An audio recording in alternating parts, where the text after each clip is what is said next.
Hi, this is going to be my first update on my project, so I thought I would tell you about where I am right now and kind of explain what my next steps are going to be and a bit of my research. So today's video essentially comes to you in 3 parts. So first, an update on my project. So last Thursday, our preliminary research was due, so that was 5 sources, including a book source and an interview. I read Communities of Practice by, I can't remember the guy's name, put the link to the book in the description. And then I interviewed the guy who runs the blog Feverbee, and he runs and manages some online communities that I've come across on the internet, and his blog is one of the big online community blogs right now.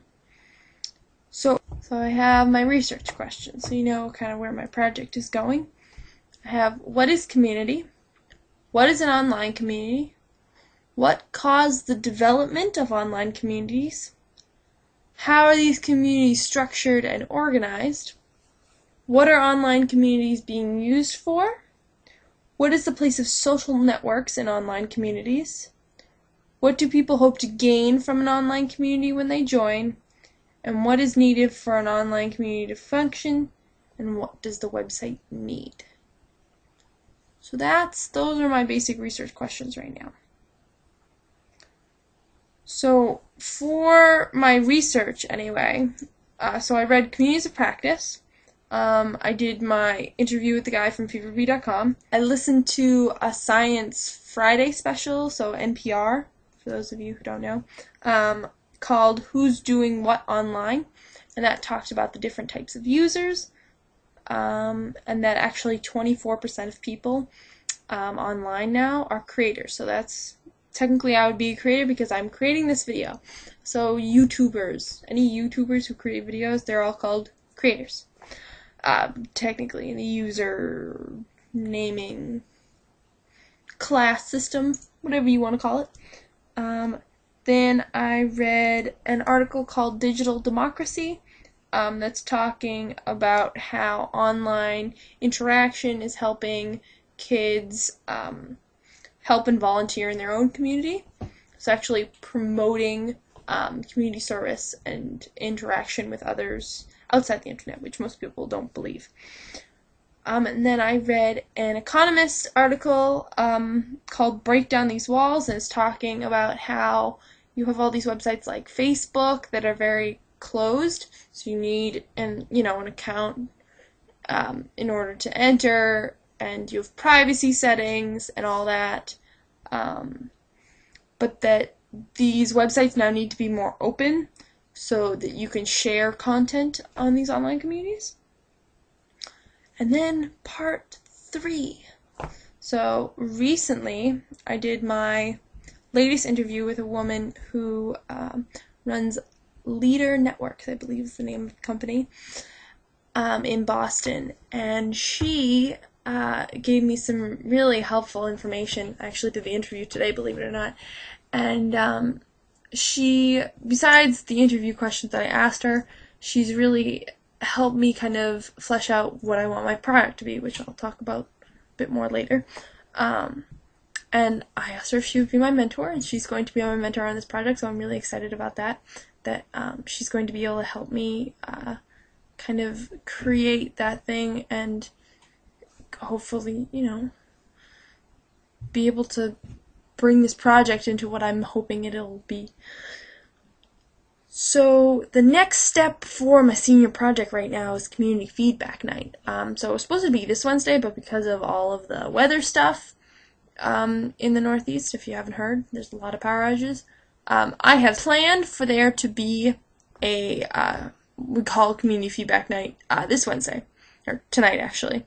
What it is basically, I was going to stand there along with my fellow other students who were also doing a senior project, and talk about our projects. We're going to have a little table. We'll have our table tent, I think is what they're calling it. So you'll have one table tent with your name, and one table tent with your topic. So that is the next thing that we have to do, and the whole purpose of that is there's like 3 sheets in front of us besides our little table tents that's like people I should talk to, and like articles I should read, books I should look at, possible products, possible benefits. There's all this different stuff that the community, so this is parents, friends, other people, if you have a mentor, to come and give feedback to everybody's senior project, because who knows, you might know some guy who could help your best friend on their senior project. So now what I'm starting to get into, as that's not as important, it's not like a official presentation, I don't have like a poster board or anything, but I'm starting to look into my actual product, which this is my idea. I want to have an online community for my school's current students and the alumni. So a great way to connect with the past students and a good way to connect the current students. My original idea was to just create a website from scratch, but that one is a lot more time than I have, and 2, I am going to start learning how to write HTML. So that's kind of not a good trial by fire. But the woman I talked to, who's my mentor, she suggested I use a kind of platform thing, which I was thinking about, and focus more upon designing the platform to work well with my community, which I think is a much better idea. But maybe I'll be able to maybe write a little bit of code, but I'm planning on still learning how to write HTML in the end, but I probably won't create my own website. That might be a fun thing to learn later on down the road. Somebody says, "Oh, do you know how to do that?" And I go, "Yeah, I know how to write HTML, and I've taken classes or whatever, and I can create some cheesy looking website that looks like it's went up when the internet started." But who cares? I'll have learned something new, and that's a good thing to come out at the end of my senior project with. So, dealing with that, I don't know, when I was thinking about actually creating my website design from scratch, I was using this new Adobe product called Muse. It's really cool, and I basically have just like a layout of what I want the website to look like, or what I wanted it to look like, and have, section for alumni, section for current students, and homework, because I think that's an important thing for students who need help on homework. That's someplace they can go and talk to fellow students, be like, "Hey, I don't really understand this problem." And a lot of people have asked me, "Well, can't you do all of this on Facebook? What's the point of just, creating a whole new website?" Well, one, because Facebook is blocked at school. This would be the nice thing, is during school hours, maybe in the middle of class, and you're like, "Oh crap, I don't understand this," and you have your free period, so you don't have a teacher to talk to, and maybe your friends that are in your free period with you don't take the same class as you. You can go online and go, "Oh, hey, I didn't understand last night's math problem. Could somebody explain it to me?"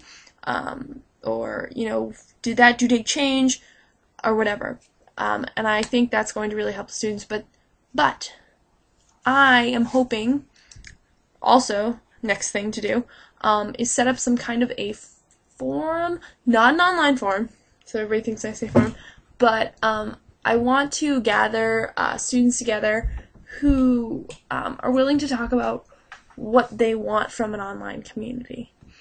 Basically, like, do they want blogs? Do they want forums? Do they want photo sharing? Like, what do they really want from this? My hope is that it'd be educational, but my fellow students may want it as another kind of Facebook, so who knows? I still want to implement the homework thing. I think that's an important thing that I want to do, but that's my next step, is looking at platforms and what my fellow students want on their online community. So, till my next update, this is Miss Community, signing off.